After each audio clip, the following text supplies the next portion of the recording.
അടുത്തതായി ബഹുമാന്യനായ പുതിയകുളങ്ങര ചെത്തി സമുദായത്തിൻ്റെ ജനറൽ സെക്രട്ടറിയും പ്രാതിനിധ്യ അവകാശ സംരക്ഷണ സമിതിയുടെ സംസ്ഥാന ട്രഷററുമായ ശ്രീ മുരുകേശൻപിള്ള സാറിനെ ആദരപൂർവ്വം ക്ഷണിക്കുകയാണ്.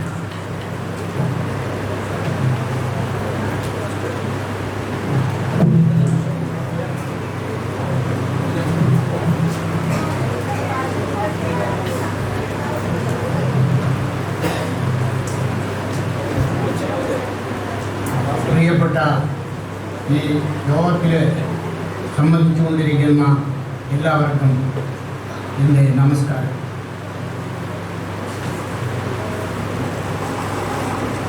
ഈ സമാപന യോഗത്തിൻ്റെ അധ്യക്ഷനായ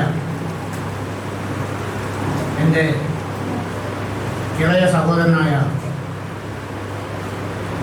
പാസ് സംഘടനയുടെ സംസ്ഥാന ജനറൽ സെക്രട്ടറി, BNSൻ്റെ സംസ്ഥാന സെക്രട്ടറിയും ട്രസ്റ്റിൻ്റെ പ്രസിഡൻറ്റുമായ ശ്രീ സുരേഷ് കുന്നത്ത്, ഈ സമ്മേളനം ഉദ്ഘാടനം ചെയ്ത ബഹുമാന്യ ഭക്ഷ്യ സിവിൽ സപ്ലൈസ് വകുപ്പ് മന്ത്രി ശ്രീ GR അനിൽ, പുരസ്കാര ജേതാവ് ശ്രീ കടകംപള്ളി സുരേന്ദ്രൻ, വേദിയിലിരിക്കുന്ന എൻ്റെ ജ്യേഷ്ഠ സഹോദരൻ ശ്രീ സുഭാഷ് ബോസ് ആറ്റുകാൽ, ശ്രീ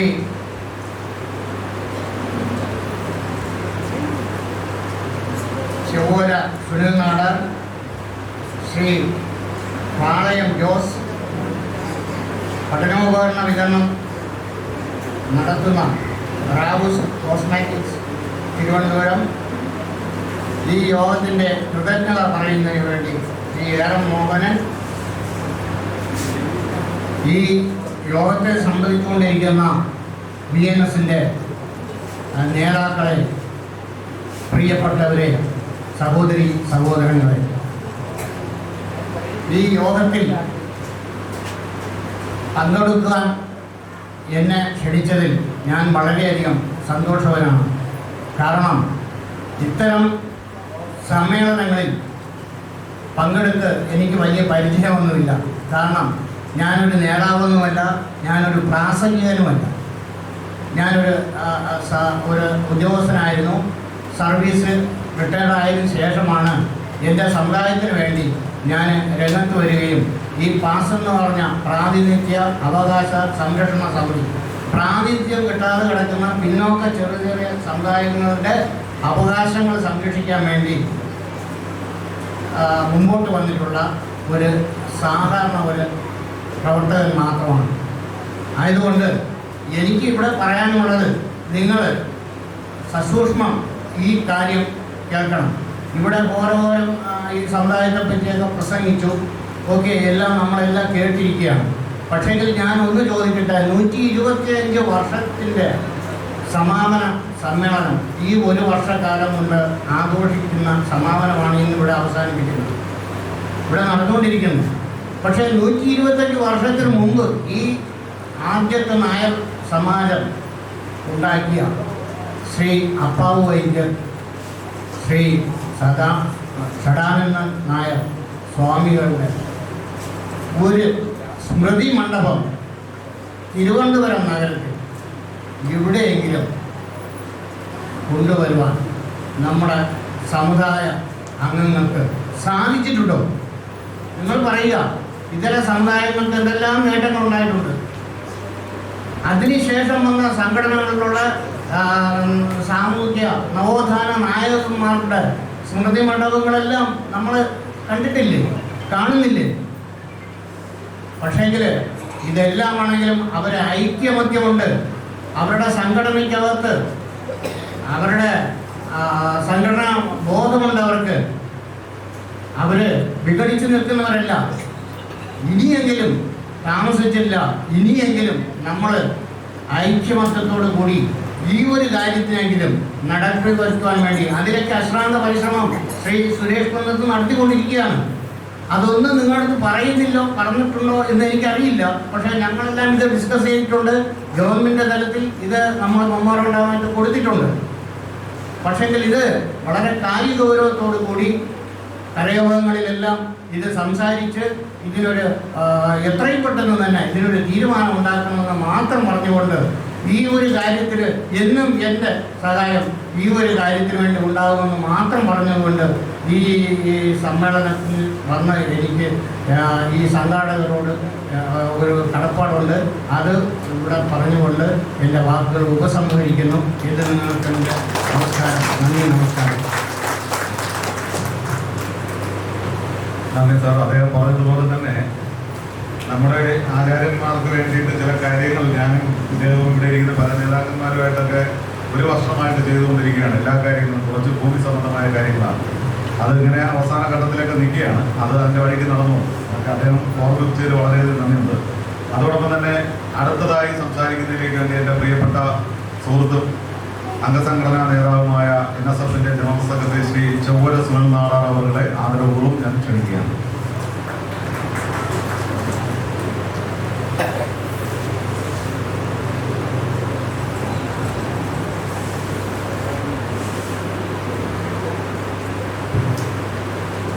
വിളക്കിത്തല നായർ സഭയുടെ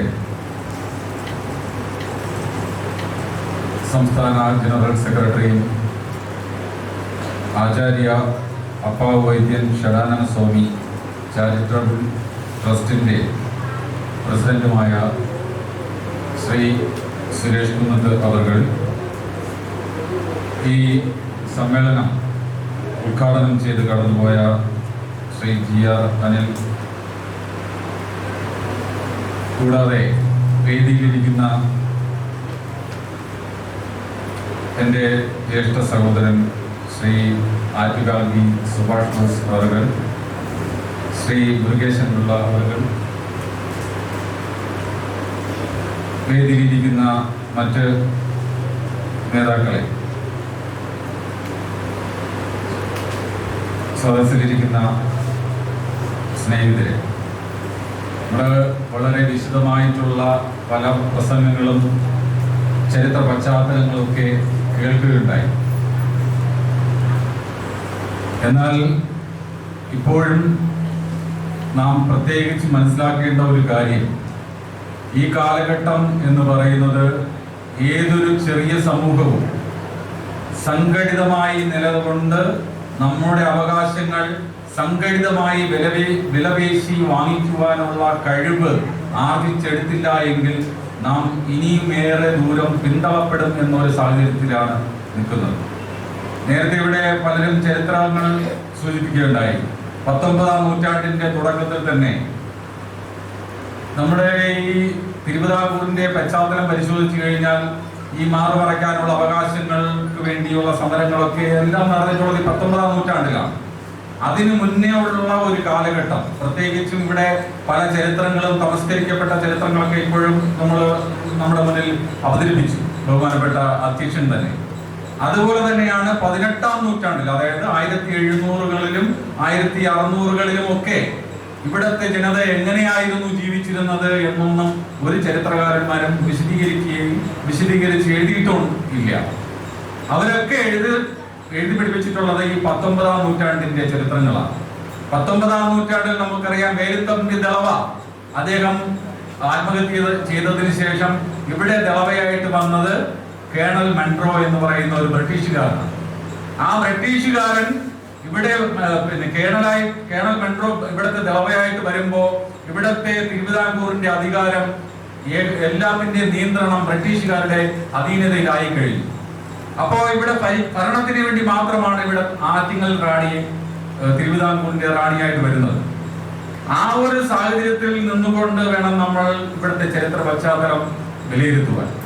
1809 ശേഷമാണ് വലിയ രീതിയിൽ നമ്മുടെ ഒരു മനുഷ്യന് തന്നെയും താങ്ങാനാവാത്ത തരത്തിലുള്ള സ്വന്തം നേരത്തെ ഇവിടെ സൂചിപ്പിച്ചതുപോലെ അവയവത്തിന് വരെ കരങ്ങൾ ഏർപ്പെടുത്തുകയും വഴി നടക്കുവാനുള്ള സ്വാതന്ത്ര്യം നിഷേധിക്കപ്പെടുകയും വസ്ത്രം ധരിക്കുവാനുള്ള സ്വാതന്ത്ര്യം നിഷേധിക്കപ്പെടുകയും ഒരു മനുഷ്യന്റെ സംഘടിതമല്ലാതെ ചവിട്ടി താഴ്ത്തപ്പെടുവാൻ അങ്ങനെയുള്ള വിഭാഗങ്ങളെ എല്ലാവരെയും അവര് വലിയ രീതിയിലുള്ള അധികാരം ഉപയോഗിച്ച് അടിച്ചൊതുക്കുകയാണ് ഉണ്ടായത്. ആ കാലഘട്ടത്തിൽ ഇവിടത്തെ എല്ലാ സമൂഹങ്ങൾക്കും ആർജവത്തോടു കൂടിയും ആത്മാഭിമാനത്തോടു കൂടിയും നമുക്ക് സംഘടിതമായി നിന്ന് പൊരുതി നമ്മുടെ അവകാശങ്ങൾ നേടണമെന്നുള്ള മാതൃക കാണിച്ചു തന്നത് ശ്രീ അയ്യാ വൈകുണ്ഠ സ്വാമികളുടെ പോരാട്ടങ്ങളും പ്രവർത്തനങ്ങളും ദർശനങ്ങളുമാണ്. അദ്ദേഹത്തിന്റെ ദർശനങ്ങളാണ് പിന്നീട് ശ്രീ നാരായണ ഗുരുവിലൂടെയും ശ്രീ ചട്ടമ്പി സ്വാമികളിലൂടെയും ഒക്കെ പിന്നെ നമ്മുടെ ഒരു നവകേരള സൃഷ്ടിയിലെ